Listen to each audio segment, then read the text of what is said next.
Cerita Silat Online Channel mempersembahkan serial Pendekar Raja Wali Sakti, episode Darah Pendekar, bagian 8.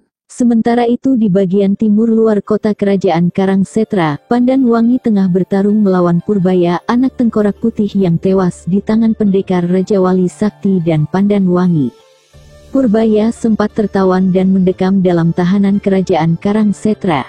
Pertarungan kedua orang itu sudah mencapai tingkat yang tinggi. Pandan Wangi sendiri sudah mengeluarkan pedang naga geni dan menggunakan jurus-jurus naga sewu. Dan gadis itu sempat terkejut melihat Purbaya telah menggenggam senjata pusakanya kembali yang berbentuk tongkat pendek dengan ujungnya berbentuk kepala tengkorak manusia. Sedangkan ujung satunya lagi berbentuk bulan sabit. Tapi pada saat itu, Pandan Wangi tidak sempat lagi berpikir dari mana Purbaya memperoleh kembali senjata ampuhnya itu. Sebab serangan-serangan Purbaya tidak bisa dianggap remeh. Lebih-lebih senjata mautnya kini telah berada di tangan. Sementara di sekitar pertempuran itu, beberapa prajurit berdiri mengepung. Sikap mereka siap siaga menghadapi segala kemungkinan. Tampak di depan pintu rumah besar, Anjani berdiri lemas memandangi pertarungan itu. Air bening tidak henti-hentinya mengucur dari matanya. Lepas, tiba-tiba terdengar suara bentakan keras menggelegar. Terdengar pekikan tertahan. Terlihat Pandan Wangi terhuyung. Kipas di tangan kiri gadis itu terpental jauh ke udara. Darah kental mengalir dari sudut bibirnya. Dan pada saat tubuhnya masih limbung dengan tangan memegangi dada, Purbaya melenting cepat sambil mengibaskan senjatanya. Pandan Wangi terkesiap sesaat, buru-buru diputar pedangnya dengan kekuatan terakhirnya. Terang, kembali Pandan Wangi memekik tertahan. Seluruh tangan kanannya tergetar hebat. Dan belum lagi sempat menyadari apa yang terjadi, satu tendangan keras bertenaga dalam cukup tinggi menghantam dadanya. Lagi-lagi gadis itu memekik keras dan tubuhnya terjajar ke belakang beberapa batang tombak. Belum sempat Pandan Wangi menguasai dirinya, Purbaya sudah melompat cepat bagai kilat. Bahkan kini ujung senjata berbentuk bulan sabit terarah ke depan. Pandan Wangi tidak mungkin lagi menangkis. Tangan kanannya yang memegang pedang naga geni terasa lumpuh ketika mengadu tenaga dalam tadi. Dan begitu ujung senjata Purbaya sudah demikian dekat, Pandan Wangi cepat menjatuhkan tubuhnya ke tanah. Namun demikian, dia tidak bisa menghindari senjata yang merobek bahunya. Lagi-lagi Pandan Wangi memekik. Darah kontan menyembur keluar dari bahu kiri yang sobek cukup lebar. Selagi tubuh gadis itu masih berada di tanah, satu tendangan keras membuat tubuhnya menggelimpang beberapa kali. Pandan Wangi segera melompat bangkit. Dan pada saat itu, Purbaya kembali melompat sambil mengirimkan satu pukulan menggeledek dibarengi satu tendangan keras. Pandan Wangi benar-benar tidak berdaya lagi. Tubuhnya terpental deras dan menghantam dinding rumah hingga jebol. Secepat kilat Purbaya memburu masuk ke dalam rumah itu seraya mengangkat senjatanya tinggi-tinggi. Pandan Wangi hanya bisa memejamkan mata dengan tubuh menggeletak tak berdaya lagi. "Mampus kau, Hiaa!" teriak Purbaya keras. Pandan Wangi menjerit keras. Ujung senjata yang berbentuk bulan sabit itu amblas di dada Pandan Wangi. Darah kembali muncrat begitu Purbaya mencabut senjatanya. Pemuda yang hatinya dibalut dendam itu, mendupak tubuh Pandan Wangi sehingga terpental keluar rumah itu. Semua prajurit yang berada di sekitar rumah itu ternganga melihat Pandan Wangi terlempar keluar dengan tubuh berlumuran darah. Gadis itu terguling beberapa kali, dan diam tidak bergerak-gerak lagi. Purbaya melesat keluar. Pandangan matanya tajam mengedar ke sekelilingnya. Dan langsung tertumpu pada Anjani. "Kau harus mampus perempuan keparat," geram Purbaya. Setelah berkata demikian, Purbaya langsung melompat cepat ke arah Anjani. Gadis itu hanya bisa terperangah tak mampu berbuat apa-apa. Tubuhnya lemas dan seluruh tulang-tulangnya seperti copot berantakan. Dan sebelum tongkat pendek dengan ujung berbentuk bulan sabit dan kepala tengkorak itu menyentuh tubuh Anjani, gadis itu sudah ambruk ke tanah. Belum apa-apa sudah pingsan. "Bangsat!" geram Purbaya gusar. Kakinya terayun dan mendupak keras tubuh Anjani. Anjani yang memang langsung jatuh pingsan tidak bisa lagi mengetahui apa yang terjadi pada dirinya. Tubuhnya terguling beberapa kali, dan membentur sebuah pohon dengan keras. Purbaya yang seluruh hatinya terbalut dendam, segera melompat sambil mengangkat senjatanya tinggi-tinggi. Hiya!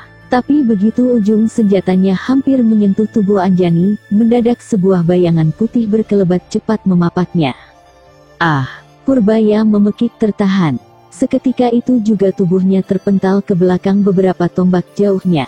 Tapi dengan cepat pemuda itu melenting dan berputar 2 kali di udara dan manis. "Pendekar Raja Wap Sakti," kata Purbaya pongah. Rangga diam saja. Disadari kalau serangan-serangannya tadi terlalu dilandasi hawa amarah. Apalagi melihat tubuh Pandan Wangi yang telah kaku bersimbah darah. Akibatnya serangan yang dilakukannya memang gampang ditebak lawan. Bahkan tadi, belum apa-apa sudah mengeluarkan pedang pusaka Raja Wali Sakti. Suatu kebiasaan yang jarang dilakukan, jika tidak terpaksa sekali. Jelas ini tandanya emosi Rangga terlalu cepat memuncak. Segera dimasukkan pedangnya itu ke dalam warangkanya. Seketika sinar biru pun lenyap. Kini Rangga mulai dengan rangkaian jurus Raja Wali Sakti. Sedangkan Purbaya tetap dengan senjatanya. Pertarungan terjadi kembali. Serangan-serangan silih berganti dilakukan. Sampai Rangga mengeluarkan gabungan dari 4 jurus Raja Wali Sakti, musuhnya masih tetap alot. Tapi yang lebih penting, Rangga telah menggunakan pikirannya. Dan ini terbukti. Memasuki jurus yang ke-50, Purbaya mulai kelihatan terdesak. Kesempatan ini dimanfaatkan Rangga untuk menggunakan pedangnya kembali agar pertarungan cepat berakhir. Seketika sinar biru kembali memancar dari pedang Raja Wali Sakti.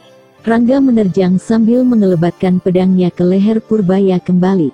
Buru-buru Purbaya melompat mundur sambil menangkis serangan itu. Trak, Purbaya terperanjat bukan main. Senjatanya kontan buntung terbabat pedang yang memancarkan cahaya biru berkilau itu. Dan belum lagi hilang rasa terkejutnya, mendadak satu tendangan keras bertenaga dalam sempurna, menggedor dadanya. Seketika tubuh Purbaya terpental ke belakang.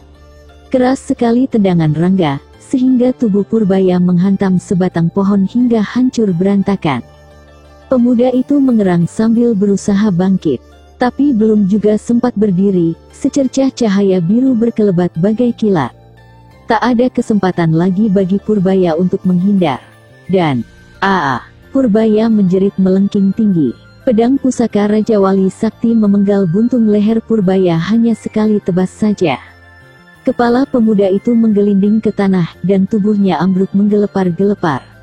Darah segar mengucur deras dari lehernya yang buntung, membasahi tanah.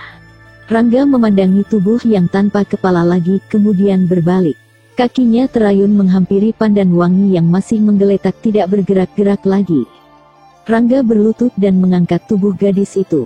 Pada saat dia berdiri, Mayang Telasih datang bersama 2 orang anak buahnya. Mayang segera melompat turun dari punggung kudanya. Rangga menatap tajam ke arah Mayang. Tubuh Pandan Wangi masih berada dalam pondongannya. "Kau puas sekarang, Mayang?" Dingin suara Rangga. "Kakang," suara Mayang tercekat di tenggorokan. "Seharusnya kau saja yang tewas, bukan Pandan." "Kakang, aku," suara Mayang semakin tersendat. "Apalagi yang akan kau katakan? Kau menginginkan kematian Pandan, bukan? Nah, lihatlah ini akibat kecerobohanmu. Sungguh keji hatimu, Mayang. Aku muak melihatmu lagi." Keras suara Rangga. Mayang tidak mampu membendung air matanya. "Tidak ada gunanya air mata buayamu, perempuan." Rangga tidak meneruskan kata-katanya. "Makilah aku, Kakang. Makilah sepuasmu," rintih Mayang di sela isak tangisnya. "Pergilah, Mayang." "Kakang, pergi kataku," bentak Rangga kasar. Semakin deras air mata Mayang mengucur. Memang belum pernah Rangga berkata sekasar itu sebelumnya. Mayang agak bergetar juga mendengar bentakan kasar itu. Langsung dia jatuh berlutut memeluk kaki pendekar Raja Wali Sakti. Rangga hanya diam saja dengan pandangan lurus ke depan. "Maafkan aku, Kakang. Aku menyesal. Aku tidak bermaksud membunuh Pandan Wangi. Aku hanya mencintaimu, Kakang. Maafkan aku," rintih Mayang. "Dengar, Mayang. Seharusnya kau dihukum gantung. Kau telah membebaskan tawananku, membantu pelariannya. Kemudian kau mencoba memisahkan aku dari Pandan Wangi. Kau benar-benar iblis, Mayang. Pergilah sebelum keputusanku berubah. Dingin nada suara Rangga. Aku tidak bermaksud begitu, Kakang. Aku mencintaimu. Aku tidak mau ada gadis lain di sampingmu. Bukan aku yang membebaskan Purbaya, Kakang. Sungguh, aku tidak tahu, rintih Mayang memelas. Rangga menghentakkan kakinya sehingga pelukan Mayang terlepas. Pendekar Raja Wali Sakti itu melangkah mundur 2 tindak. Pandangannya tajam menusuk langsung ke bola mata Mayang yang bersimbah air mata. Pada saat itu terdengar derap langkah kaki kuda mendekati. Kemudian muncul Danupaksi, Cempaka, Kilintuk, dan beberapa punggawa Karang Setra. Mereka juga masih dikawal sekitar 50 orang prajurit. Danupaksi, Cempaka, dan Kilintuk terkejut begitu melihat Pandan Wangi berada dalam pondongan Rangga dengan tubuh berlumuran darah. Sedangkan di depan pendekar Raja Wali Sakti itu Mayang berlutut dengan air mata berlinangan. Kanda, Danupaksi segera menghampiri setelah melompat turun dari kudanya. Cempaka juga bergegas menghampiri. Kanda, apa yang terjadi? Tanya Cempaka. Hanya saja pada pengkhianat busuk itu. Dengus Rangga sambil menatap tajam pada Mayang. Cempaka dan Danupaksi menatap Mayang. Sedangkan yang ditatap hanya menunduk saja, dan tetap berlutut sambil menangis sesenggukan. Cempaka menghampiri gadis itu, dan membangunkannya. Ada apa, Kak Mayang? Tanya Cempaka lembut. Aku tidak berkhianat. Aku tidak membantu Purbaya melarikan diri. Sungguh, aku memang ingin mencelakakan Pandan, tapi tidak bermaksud membunuhnya. Suara Mayang tersendat-sendat. Kanda, kenapa menuduh Mayang berkhianat? Danupaksi meminta penjelasan. Kau lihat itu. Purbaya memegang senjatanya, dan telah membunuh Pandan. Semua ini gara-gara perempuan keparat itu. Geram Rangga tidak bisa menahan emosinya lagi. Kak Mayang, benar kau lakukan semua itu? Tidak, rintih Mayang setengah menjerit. Kau urus dia. Aku muak melihatnya. Setelah berkata demikian, Rangga langsung melesat cepat bagaikan kilat. Dalam sekejap saja bayangan tubuhnya sudah lenyap dari pandangan mata. Kakang, jerit Mayang histeris. Danupaksi dan Cempaka saling berpandangan. Sementara Kilintuk turun dari punggung kudanya kemudian melangkah menghampiri Mayang. Gadis itu sudah kembali jatuh berlutut dan menangis sambil merintih mengatakan sesuatu yang tidak jelas. Kilintuk membangunkan gadis itu dan mengajaknya pergi. Aku tidak bersalah, aku tidak berkhianat. Sungguh, Eyang, aku tidak membantu Purbaya melarikan diri, rintih Mayang di sela isak tangisnya. Aku percaya padamu, Mayang. Tenanglah, aku dan semuanya akan menyelesaikannya dengan baik dan adil, kata Kilintuk lembut. Kilintuk membantu Mayang naik ke punggung kudanya. Kemudian dia sendiri segera melompat naik ke kudanya, lalu memandang pada Danupaksi yang menganggukkan kepalanya sedikit. Kilintuk menjalankan kudanya sambil menuntun kuda yang membawa Mayang. 50 prajurit yang datang bersamanya, segera mengikuti. Sementara Cempaka memeriksa Anjani yang masih tergolek pingsan. Bagaimana? Tanya Danupaksi pada Cempaka. Hanya pingsan, sahut Cempaka. Danupaksi mengangkat tubuh gadis itu dan membawanya masuk ke dalam rumah. Sebentar Cempaka memberi beberapa perintah kepada para prajurit yang masih tersisa, kemudian bergegas masuk ke dalam rumah. Para prajurit yang tersisa sekitar 6 orang itu segera mengurus mayat teman-temannya, dan mayat Purbaya. Sementara itu, jauh di sebuah bukit yang masih termasuk dalam wilayah kerajaan Karang Setra, Rangga berdiri mematung memandangi gundukan tanah merah yang masih baru. Gundukan tanah itu adalah makam Pandan Wangi yang tewas di tangan Purbaya, putra tunggal Tengkorak Putih. Jika ingin mengetahui kisah Purbaya dan Tengkorak Putih, silakan baca serial Pendekar Raja Wali Sakti dalam episode Perawan Rimba Tengkorak. Rangga tidak tahu sudah berapa lama berada di tempat itu. Dia tidak mengenal lagi pergantian hari. Hatinya teramat sedih akan kematian Pandan Wangi, gadis yang sangat dicintainya dan selalu bersama-samanya dalam menumpas keangkara murkaan. Kanda, Rangga tersentak dari lamunannya, dan menoleh. Tampak Cempaka tahu-tahu sudah berada di samping kanannya. Sama sekali Rangga tidak mengetahui kehadiran adik tirinya ini. Rangga kembali memalingkan mukanya, memandang Pusara di depannya. "Sudah 3 hari kau berada di sini," kata Cempaka pelan. Rangga menarik napas panjang. Sungguh tidak disadarinya kalau sudah 3 hari berdiri di samping Pusara Pandanwangi. Kematian Pandanwangi membuatnya seperti kehilangan semangat hidup. Perlahan Rangga memalingkan mukanya kembali pada Cempaka. "Aku juga sedih Kakang. Dan sangat kehilangan sekali. Kak Pandan begitu baik dan... ya, aku tidak bisa melupakannya, meskipun dia telah tiada," kata Cempaka. Pelan suaranya. "Terima kasih," hanya itu yang dapat diucapkan Rangga. Rangga berbalik dan melangkah gontai. Cempaka mengikutinya dan mensejajarkan langkahnya di samping pendekar Raja Wali Sakti itu. Mereka berjalan tanpa berkata-kata lagi. Sebenarnya Cempaka ingin berbicara banyak, tapi setelah melihat kesedihan yang begitu mendalam di wajah kakak tirinya itu, rasanya tidak sampai hati untuk berkata. Mereka terus melangkah pelan-pelan semakin jauh meninggalkan Pusara Pandanwangi. Sampai jauh mereka berjalan belum ada yang membuka suara sedikit pun. Sementara Cempaka berpikir keras untuk memulai membuka suara.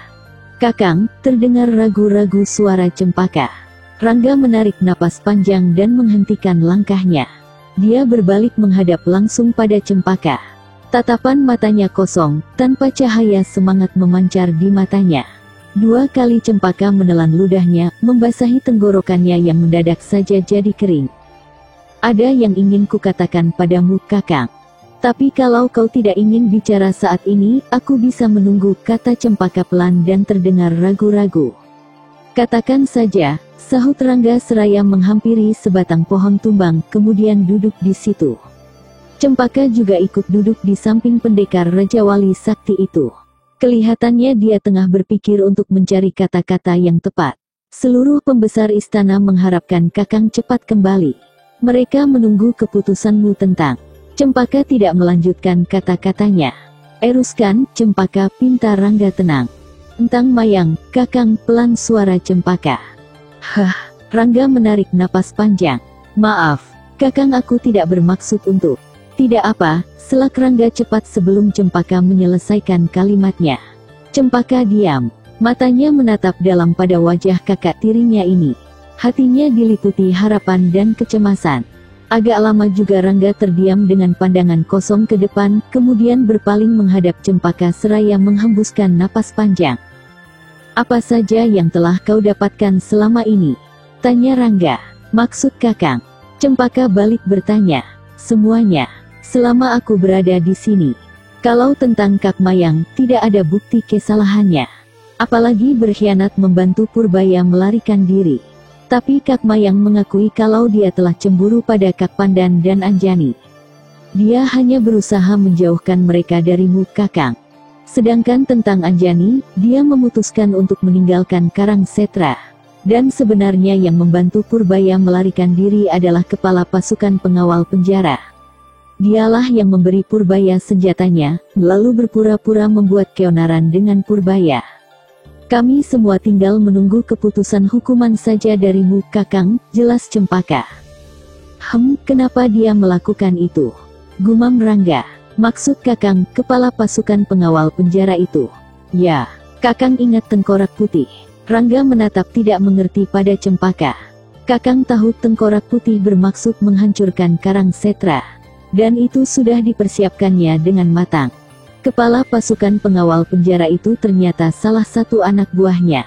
Bahkan bukan itu saja, banyak lagi orang Tengkorak Putih yang sudah menyusup dan menjadi orang dalam istana. Tapi semuanya sudah terungkap Kakang. Kepala pasukan pengawal penjara itu sudah mengakui semuanya dan memberitahu orang-orang yang terlibat dan berada di belakang Tengkorak Putih," Cempaka menjelaskan dengan terang. Rangga diam membisu. Dalam hatinya dia kagumi para pembesar istana yang cepat tanggap dan bergerak cepat, sehingga bencana besar bisa terelakkan. Kemudian pendekar Raja Wali Sakti itu bangkit berdiri. "Cempaka, kuserahkan Karang Setra padamu dan Danupaksi. Berlakulah sebijaksana mungkin dan seadil-adilnya. Kejayaan Karang Setra ada di pundak kalian berdua," kata Rangga pelan. "Maksud Kakang?" Cempaka tidak mengerti, tapi dadanya mendadak saja bergemuruh. Darahku darah pendekar. Aku tidak bisa memimpin sebuah kerajaan besar seperti Karangsetra. Sudah menjadi takdirku untuk berkelana menumpas keangkara murkaan. Aku bukan orang yang tepat untuk menjadi raja, kata Rangga mengeluarkan seluruh isi hatinya. Kakang, suara Cempaka tercekat di tenggorokan. Kembalilah ke istana Cempaka. Besok akan kuserahkan seluruh tampuk kekuasaan padamu, dan juga pada Danupaksi, kata Rangga mantap. Tidak mungkin, Kakang. Aku ataupun Kakang Danupaksi tidak berhak menerima anugerah itu. Hanya kau dan keturunanmu yang berhak. Karangsetra membutuhkan seorang pemimpin sepertimu. Kakang. Cempaka benar-benar tidak mengerti jalan pikiran kakak tirinya ini. Rangga hanya tersenyum saja, kemudian mengayunkan langkahnya tanpa berkata-kata lagi. Cempaka bergegas mengikuti dan mensejajarkan langkahnya di samping pendekar Rajawali Sakti itu. Dia terus berusaha untuk membatalkan keputusan Rangga, tapi pendekar Rajawali Sakti itu hanya menjawabnya dengan senyum. Hatinya sudah bulat, akan kembali ke dalam dunianya semula. Dunia kependekaran. Darah pendekar di dalam tubuhnya begitu kuat mengalir. Meskipun tetap menjadi raja, tidak mungkin menghilangkan darah dan watak kependekarannya. Kakang, pikirkanlah dulu, masak-masak, bujuk Cempaka. Tidak ada yang harus dipikirkan lagi, sahut Rangga tegas. Tapi, sudahlah. Aku percaya kau dan Danupaksi mampu membangun Karangsetra lebih baik lagi daripada sekarang. Hanya pesanku, jangan sia-siakan kepercayaanku ini. Cempaka tidak bisa lagi membujuk. Keputusan yang diambil pendekar Rajawali Sakti itu sudah bulat, tidak mungkin lagi dihalangi. Cempaka hanya bisa menyayangkan keputusan yang tidak diduganya sama sekali itu. Baiklah kalau itu sudah menjadi keputusanmu. Tapi Kakang harus membicarakannya dengan seluruh pembesar kerajaan Karangsetra, kata Cempaka menyerah. Itu sudah kusiapkan, Cempaka. Besok semuanya terlaksana. Lalu, bagaimana dengan Kak Mayang? Tanya Cempaka. Biarkan dia pergi sesuka hatinya. Karangsetra tidak membutuhkan orang berpikiran picik, sahut Rangga tegas. Cempaka hanya mengangkat bahunya saja. Gadis itu tidak bicara lagi, dan terus melangkah mengikuti ayunan kaki pendekar Rajawali Sakti di sampingnya. Selesai. Episode berikutnya Putri Kerudung Hijau. Masih bersama cerita silat online channel. Jangan lupa like and subscribe, terima kasih.